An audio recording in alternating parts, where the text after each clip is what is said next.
Kansas has produced some great racing this year, and that was capped off by a great story of seeing Bubba Wallace finally reach victory lane after all the laps were completed. After what has been a really disappointing season in 2021, and it started to look really disappointing this year, Bubba and Booty Barker have finally hit their stride in the back half of the season. These last 10 races, Bubba has posted an average finish of 10.1, 4 top 5s, and 6 top 10s in 10 races. 2022 has easily been his best career year, and it really seems to be kind of coming to a peak and heating up, and as opposed to being what I feel like some people are calling a fluke. I don't know how many flukes last 10 races, and he went through post-race inspection after he won, and the car was clean as a whistle. So it's, we already know they'll take a win away. They'll point out if something's wrong with these cars, so it's not innovation on Booty Barker's part.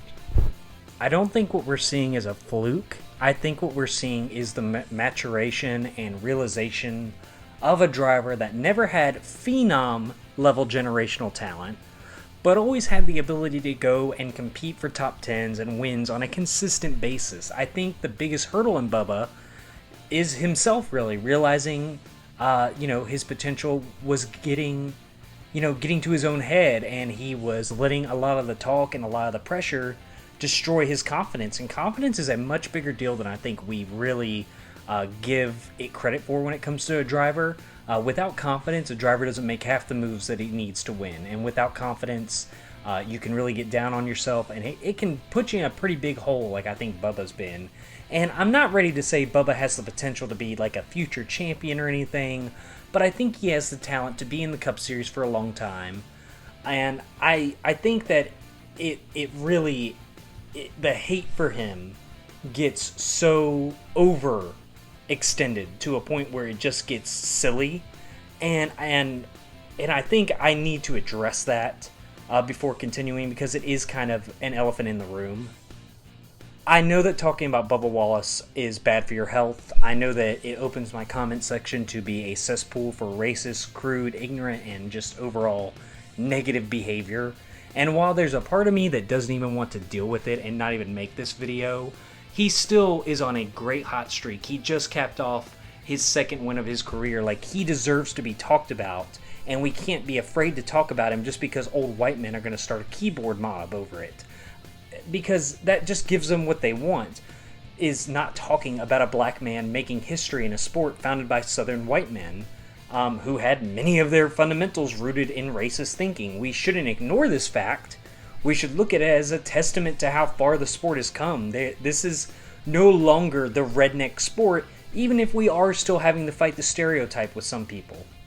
I know that this is kind of pointless to talk about because most of the people I'm addressing probably won't even watch this far into the video. They're just going to jump straight into the comment section with uninspired jeers of how Bubba Wallace has no talent and gets everything handed to him. And the fact is, I know it's pointless to talk to these people. That's why I'm not worried about it.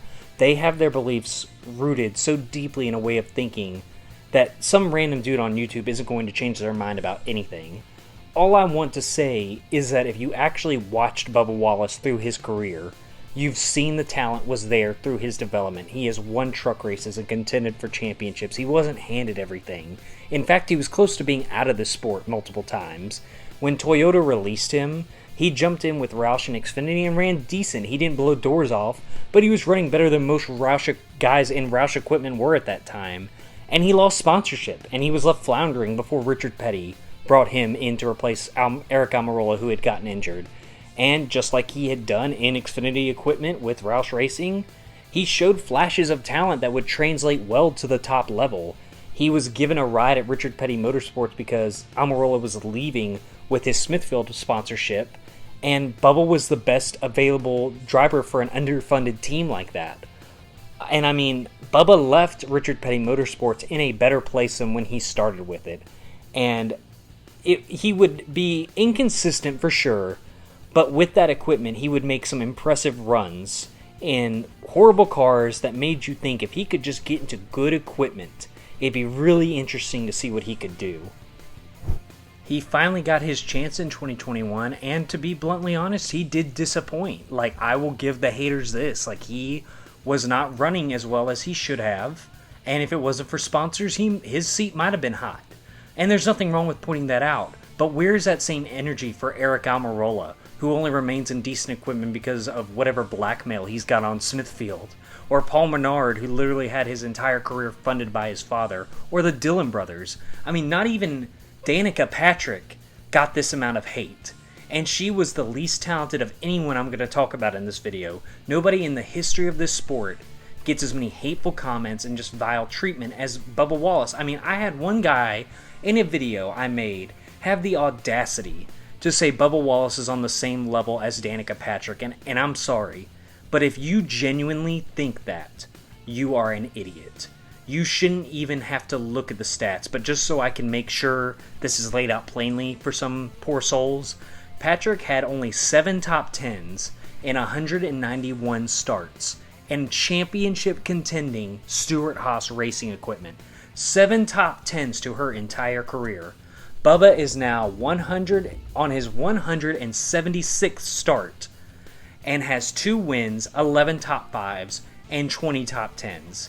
If you want me to further embarrass this way of thinking, in lowly Richard Petty Motorsports equipment, Bubba had 3 top 5s and 9 top 10s and only 112 starts. He had better stats driving a junk car in barely half as many races as Danica Patrick competed in. No matter how you look at it, some of the takes people give against Bubba Wallace can't help but seem drowning in racism. And of course, a lot of it is just pure racism hiding behind comments like, I don't like how he made NASCAR political, even though Trump flags were a staple at all events before Bubba ever spoke out. And I don't know why people get upset about the Confederate flag.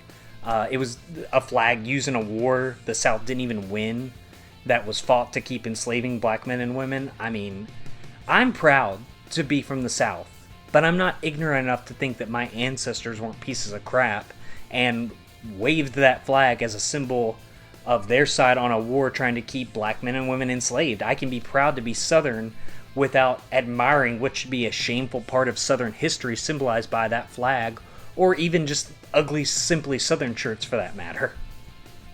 Trying to say you don't hate Bubba Wallace because he's black, it's for political reasons, is kind of an oxymoron, because these political views are rooted in discrimination and in the continuation of trying to segregate African Americans. And I don't mean for this to be a rant. This channel's not made for social justice and all this stuff. This isn't going to be a regular thing every time I talk about Bubba. I just think that right now he's on his hot streak, and this is going to be, the people that hate him the most are going to come out a lot now. And I just it just felt impossible for me to ignore what is inevitably going to happen when I talk about Bubba Wallace. And I'll go ahead and tell you, I won't be responding to ignorant comments, and if I see anything outright racist, I'm reporting and deleting it. At the end of the day, the issue has always been that Bubba Wallace's talent has always been difficult to judge. He never really got proper development after Toyota dropped him, and with brief flashes of talent, it did leave many disappointed after 2021, and what was supposed to be decent equipment. Kurt Busch coming over gave us an idea as to what 2311 was capable of, and right now I'd say that that's a team with good equipment, but still building their team and trying to build up consistent speed.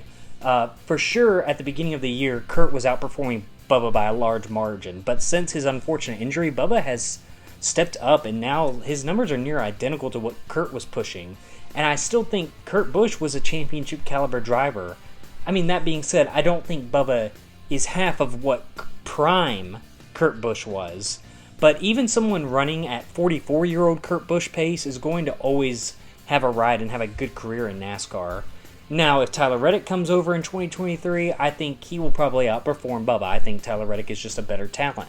But I think that Bubba has the ability to keep up with him and contend for the playoffs in 2023. I mean, shoot, technically, he became the first guy to lock himself into the round of 12 in Owners' Points playoffs. But in the end, people will still call him talentless. It's just the cruel nature of human ignorance. But yesterday's win proves that he has the talent to win on his own. Then he didn't let him win. It was going to be near impossible for him to catch him, And the setups on these cars are completely different from how they won with Kurt Busch at Kansas earlier this season. So it wasn't just the car itself was just made to win. Time will tell if this becomes a regular thing or if Bubba is just one of these guys that gets hot and cold. But at the end of the day, anyone who denies he deserves to be here is just wrong and really needs to consider their actual motivations for that thought. But please let the floodgates open. Tell me how wrong I am. I hope that you like and subscribe still. But either way, I hope y'all have a great day.